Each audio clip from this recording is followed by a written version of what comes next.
덧붙여서 어제 JTBC에서는 신난 듯이 보도하던데요. 바로 현재 화면에 보이는 트럼프에게 훈장받은 내란길 이렇게 해서 조롱하는데 잘못 알고 있는 사람도 되게 많아요. 뭐냐 하면 지난길이 진짜 트럼프한테 훈장 받은 거 아니야? 라고 하는데 그것은 가짜다. 망상이다. 이런 식으로 이제 조롱을 해버리는 거죠. 네, 그래서 저도 마찬가지로 이거는 고소할 겁니다. 그리고 댓글에서 조롱식으로 댓글하는까지도 법적 조치를 취합니다. 예, 그래서 이미 제가 캡처 증거 자료를 다 확보했거든요. 그래서 공식적으로 제가 언론중재위에다가 이런 거에 대해서 전부 다 고소한다는 말씀을 드립니다. 왜냐하면은 너그럽게 넘어갈 수도 있지만은 여러분 우리 민주주의 사회 좋은 게 뭡니까? 자유 아닙니까? 하지만 그 자유라는 것은 본인의 행동과 말에 대해서 책임질 때까지가 자유고 그 이상의 책임지지 못하는 것은 자유가 아니라 방종이고 사회적 혼란을 초래하지 않습니까? 그래서 특정 일에 대해서 이렇게 조롱한다든가 명예훼손하는 허위사실 유포 이런 것은 반드시 법적인 조치가 취해야만이 사회가 깨끗하게 되지 않겠나 생각 들고 본인의 글과 말에 대해서도 책임을 질 수 있어야 돼요. 아무튼 이걸 또 가지고 어제 많이 돌아다닌 곳이 한동훈 팬카페 한 딸들이 보니까 또 신난 듯이 저를 조롱하고 이렇게 하던데요. 그들에 대해서도 마찬가지로 한 딸들에 대해서도 제가 한동훈을 지지하고 반대하고 이런 거는 개인의 자유지만은 한동훈에 대해서 실체는 알고 가자라고 해서 제가 한동훈은 여러분 언급했지 않습니까? 한동훈이 없었더라면 윤석열 대통령은 국회에서 탄핵 가결도 되지 않았고 따라서 헌법재판소에서 대통령이 탄핵되고 파면되지도 않았을 거고 조기 대선도 없었겠죠. 따라서 돌아가 보면 지금의 이재명 정권의 탄생의 1등 공신이 바로 한동훈이다. 그래서 그는 한동훈은 민주당 편을 많이 들은 택이지요. 이재명 손잡고 탄핵 찬성하고 했으니까요. 그리고 당론을 어겼죠. 당론을 어긴다는 것은 해당 행위입니다. 그래서 국민의힘에서 나가라. 한동훈 있는 한은 보수 우파는 앞으로도 계속 분열될 것이고 그래서 향후 보수 우파의 최악의 공공의 적이 한동훈이 될 것이다. 한 달들 반박해 보십시오. 제가 거짓말한 게 있습니까? 저는 팩트만 이야기했습니다. 그래서 저는 분명히 한동훈 씨가 정계를 떠나기를 저는 여러 번 이야기했고 또는 정계를 떠나가 아니라 민주당으로 가든지 그렇게 해야만이 자유파 살아남는다. 덧붙여서 어제도 제가 또 권력 있는 분을 만났는데 한동훈에 대해서 그 걱정하지 마라 하더라고요. 이유는 뭐냐니까 한번 이렇게 배신한 자는 특히 대통령 자기가 모셨던 대통령을 탄핵시키고 등에 칼 꽂은 것은 대한민국 국민, 상식을 가진 국민이라면 누가 한동훈을 지지하겠는가 향후에도. 그래서 과거에 박근혜 대통령 때문에 국회의원 된 사람이 유승민이었죠. 그 유승민이 지금 확장성의 한계가 뭐죠? 끊임없이 꼬리표로 따라다니는 게 그렇게 해서 국회의원 되놓고는 결국은 자기가 모셨던 박근혜 대통령을 반대편에서 탄핵에 앞장섰지 않습니까? 그게 유승민의 확장의 한계성처럼 한동훈도 아마 이것이 평생 자기가 본인이 정치 안 한다면 몰라도 하는 한 딸들도 알고는 계십시오. 끝까지 그게 꼬리표로 달고 다니지 않겠나 싶고요. 혹시나 이거에 대해서 악플이나 그 외에 증거 자료 있으면 저희들한테 제보를 좀 해주십시오. 원웨이닷컴 하면은 전부채 나를 제가 고소할 겁니다. 알겠죠? 예, 그렇게 말씀드립니다. 그래서 그들에게 당당하게 법으로서 또 이렇게 제재를 가해야 사회가 바로잡히지 않겠나라는 말씀을 드립니다. 어제 한겨레 신문 그대로 말씀드릴까요? 자, 한겨레 신문 보도입니다. 김건희 뻔한 꼼수 입은 또 신동욱 기자네요. 야, 참 신동욱 기자님. 어제 제가 신동욱 기자님한테도 이제 말씀드렸지 않습니까? 오늘 또네요. 제목 뽑는 게 너무 이렇게 편향적으로 보입니다. 제가 언론인으로 볼 때. 제목이 뭔지 아세요? 김건희 뻔한 꼼수 입은 특검 얼마나 두렵겠냐. 꼼수 입은이라고요? 아니 신동욱 기자. 만약에 당신의 기사 제목이 옳다 치면은 김건희 여사 지금 이제 병원에 입원했지 않습니까? 우울증이 계속 심해왔고, 그러면 그 병원의 의사한테 아니라는 걸 증거를 대셔야 됩니다. 꼼수 입원? 당신이 아파봤습니까? 우울증 걸려봤습니까? 오늘 제가 어떤 분한테 이메일을 받았습니다. 김건희 여사님께 전달해달라는 이메일 받았는데요. 뭔지 아세요? 우울증 걸려보신 분 압니다. 본인이 자살 시도를 2번 했대요. 그분이 본인 스스로가 우울증이 너무 심해가지고 자살 시도를 2번 했는데 저보고 부탁한 게 뭔지 아십니까? 김건희 여사님께도 우울증 현재 심했거든, 그동안도요. 제가 알기로는. 그래서 입원까지 했다면은 약을 끊으면 안 됩니다. 약을 꼭 드셔야 됩니다. 그거 우울증이 우리가 생각보다요, 심한 이렇게 증상이 많다. 이렇게 걱정하시면서 메일을 보내오신 분도 계시는데, 한겨레 신문 이렇습니다. 자, 신동욱 기자님. 그렇다면은 이 정도로 김건희 여사에 대해서 모욕적인 뭐 근거도 없지 않습니까? 뻔한 꼼수 입원? 아니 꼼수 입원인지 진짜 입원인지 당신이 의사예요? 당신은 기자지 의사가 아니잖아요. 신동욱 기자님 오버하지 말고 선 넘지 마십시오. 이거 가짜 뉴스일 수도 있잖아요. 이건 당신의 상상력이잖아. 기자는 이러면 안 되지. 팩트 체크를 정확히 해야 되지 않습니까? 신동욱 기자님 앞으로 그 한겨레 신문의 명예를 오히려 실추시키는 뭐 그런 일일 수도 되지 않겠습니까? 앞으로 기사 쓸 때 신중하게 쓰시고 팩트 체크를 정확하게 하십시오. 이게 뭡니까? 그리고 특검 얼마나 두렵겠나 하면 신동욱 기자님 기자 정신이 살아있다면 당당하게 이재명 정권이 두려워서 그렇게 못합니까? 그렇지 않다면 김혜경 법카 특검 요청하십시오. 김정숙 여사 특검 신청하십시오. 신동욱 기자님 용감하다면은 공평 기자 정신으로 한번 해보시죠. 그러면 제가 인정해 드릴게요.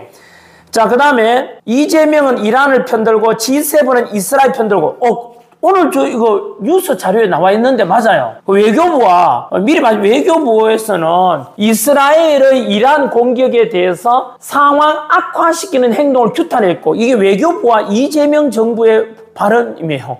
그런데 G7 정상들은 동일한 목소리로 이스라엘의 자위권을 인정한다. 이란은 테러의 원천이라고 이야기하는데 아니 좀 이거는 안타깝습니다. 외교부에 헛다리 짚었다는 생각이 들고 이러니까 G7에서 이재명 대통령을 패싱하나? 이런 의혹이 생길 수 있지 않습니까? 외교부 장관 이 방송 본다면은 G7하고 왜 다른 목소리 내는지 그리고 이재명 대통령께서도 이런 굴욕을 당했다면 책임 추궁하십시오. 이거는 왜냐하면 이재명 대통령의 의지와 저는 다른 외교부의 목소리가 아닐까 생각돼요. 왜냐하면 생각해보죠. G7 제가 정상회의에 갔는데 그 G7 정상들 다 똑같이 나와 반대편의 외교 목소리를 내고 있고 나는 이란을 지지해. 이쪽은 다 이스라엘 지지해. 뭐지? 너 가라 이럴 거 아니에요. 그게 지금 나타나는가 싶기도 한데 외교부 장관 문체 가십시오. 이재명 대통령님 이것은 완전히 G7 국가와 등 돌리는 일이고 그래서 트럼프 대통령이 이재명 대통령을 외면하고 급히 가버렸나 이런 의혹이 생길 수도 있지 않습니까? 이재명 대통령 잘못이 아니고 이거는 외교부 장관의 잘못이다. 저는 이런 생각이 들어요. 왜 갑자기 G7은 다 이스라엘 편 드는데 혼자서 이란을 편들고 있습니까? 이거는 국제적인 고립을 자초하지 않습니까? 6번 외교 순방 윤 대통령이 잘했지. 윤 대통령 외교했는 거 우리 영상 있는데 한번 보여주실래요? 혹시 준비될까요? 한 번쯤은 돌아보고 싶어요. 역사 강사 출신이다 보니까 바이든 대통령이 급히 어디론가 살려가는 모습이 보이고 윤석열 대통령 윤석열 대통령 만나려고 직접 미국 대통령이 다가가서 친근하게 인사하는 모습. 그죠? 그리고 마크롱 대통령 프랑스 마크롱하고 또 윤석열 대통령이 반갑게 서로 인사하는 모습. 이런 게 보통 정상회담에서 이것도 G7 회담이거든요. 정상회담에서 흔히 목격할 수 있는 장면이죠. 왜냐하면 G7끼리 모였잖아요. 우리 잘해보자고 모인 거잖아요. 여러분 우리 친구들끼리 7명 모였어. 그 모임이 우호적인 모임 아니겠습니까? 그 정상에 모였으니까 우리 잘해보자라면 화기애애한 게 정상이죠. 그렇죠. 이거는 그 이재명 대통령보다는 그 용산 참모라 해야 되나요? 청와대 참모진들이 좀 뭐 부족했나 이런 생각이 드네요. 네, 윤석열 대통령님 화면 보니까 참 국격을 높여주신 분이죠. 잠시도 쉴 틈 없는 외교 행보. 대한민국 세일즈맨 1호 이재명 대통령이 G7 정상회담에 참여했는데 안타깝게도 코리아 패싱, 이재명 대통령 패싱 당하고 있는 뉴스들이 너무 많이 나와 있습니다. 그래서 아까 제가 언론인으로서 이거는 외교 참사다. 왜냐하면 우리나라 국격이 그래도 국력이 유기되는 국가가 G7 정상회담에 갔는데 왕따 당한다. 이런 것은 여러분 부끄럽고 우리나라 국민 전체가 지금 외교부에서 잘못한 거다라고 보여지고요. 그 대표적인 사례가 아까 말씀드렸던 G7 국가는 모두 다 뭐죠? 바로 이투데이 보도에 의하면 모두 똑같이 이스라엘을 지지하는데 우리 외교부만 혼자서 이란을 지지한다 그래요. 여러분 이거는 왜 이랬는지 저는 이해가 좀 안 됩니다.